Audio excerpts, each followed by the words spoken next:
I bought a new 3D printer. It's the Prusa i3 MK3 Plus. The Prusa is near or at the top of a lot of the best printer lists, so I thought I'd see if it lived up to the reputation. This printer can be bought pre-assembled or as a kit you assemble yourself. The kit is $250 cheaper than the pre-assembled printer, and that's partly why I chose the kit. But I also chose the kit because I think it'll be fun to build. So today I'm going to put it together and see how it works and give my thoughts and opinions. When I ordered this, Prusa had a 2-week lead time on the printer, and it was shipped to me from Prague, so I wasn't expecting to get it for at least 3 or 4 weeks. I was pleasantly surprised when I received it just over 2 weeks after ordering it. Along with the printer, I also ordered a roll of their Galaxy Black filament. I really like the look of this filament, and I'll be using it on a future project. Okay, let's get this thing open and see what's inside.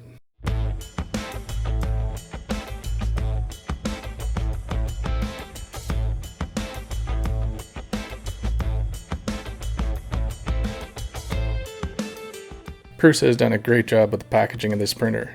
Everything looks great, and of course, there are the famous gummy bears included in the box. The instruction manual is well done and gives really clear instructions on how to assemble the printer. They also point out some of the more common mistakes made when building the printer. This just shows that Prusa has been listening to customer feedback and working that into the instruction manual. The manual even shows you when you should eat your gummy bears, so they last the entire build. But I'm going to ignore that part and get started now. All the tools you need for the build are included, and they're nice quality tools. I did my research on this machine before buying it, and the one thing that I learned was that building the kit was not a quick process. And now I can see why. All of these boxes are filled with small parts that are in bags and smaller boxes, and there are a lot of parts.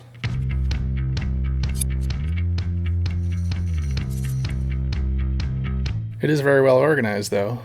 Each section in the instruction book has its own box of parts, and each bag or box is well labeled to make it easy to find what you need. They even have 1:1 scale images of the hardware so that you can be sure you have the correct piece. I think the best way to put this together is with an old-fashioned musical montage.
In real time, this build took about 15 hours or more, but of course I was filming it and I took my time.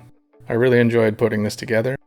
When I put together the SnapMaker, it took much less time to assemble because it was more or less just a few modules that needed to be joined together. The Prusa is just a huge pile of parts that all need to be assembled exactly as the manual says, or it just won't work. And there is a serious risk of wiring up something incorrectly and damaging components. There's plenty of warnings in the manual for that. So I took my time to build it, and now I'm ready to turn it on and see if it works. And it works. At least nothing shorted out when I turned it on. Now there's a calibration to run, and that'll take another 20 minutes or so. I chose one of the included print files to test it out and see if everything is calibrated correctly. This print worked just fine, so now the real test can begin. It's time to print the benchy. If you're wondering what a benchy is, it's a small print that can give you a good idea of how well calibrated the printer is. There are a lot of other calibration prints out there that'll do the same job, but once you're done with them, they're just basically garbage that serves no further purpose.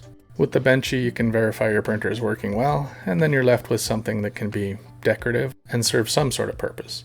I give them to my kids so they can play with them or use them to decorate their rooms. The benchy from the Prusa has turned out to be one of the best I've seen. A well-calibrated printer shouldn't have any trouble printing things like arches, text, or bridges, where essentially it's printing in thin air for a short distance. The flat surfaces and curved surfaces both look great on this one, and the small details in the circles and the overhangs all look great. The only issue I can see is a small amount of stringing, which can be difficult to get rid of entirely. And I'm okay with a small amount. Later I might try to make some adjustments to reduce the stringing, but for now it's fine. So does this machine live up to the hype? I think it does. The first couple of prints have looked really good. And it has a lot of features that I really like to see in a 3D printer, like the removable flex steel plate print bed, held in place with magnets and heated to help the print stick to the bed. And then later, it makes it easier to remove the print when it's all done.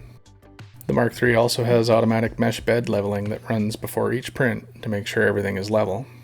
This machine is also very quiet. That's going to be a nice feature for anyone who may have one of these in their living space. Mine's in my shop, so noise won't be a big problem for me, but a quiet printer is still appreciated. Prusa also has a great support network. The printer comes with a handbook that can help with many of the common issues, and they also have an active forum that can probably resolve whatever issues the handbook can't. On the negative side, I have had some issues with the print not sticking to the bed. I imagine this can be managed in the settings, and I have had some better luck after making some small changes. There is a glue stick included in the kit, and I guess that's why. After a couple of days of building it, and a couple of days printing with it, I'm very happy with the Prusa printer. It's on the top of a lot of those best of lists for a good reason. It's not the cheapest printer out there, but I think you get what you pay for. If you want quality, it'll cost a little more. And in my mind, the Prusa is worth the cost. Click here to see more about my other 3D printer, the SnapMaker.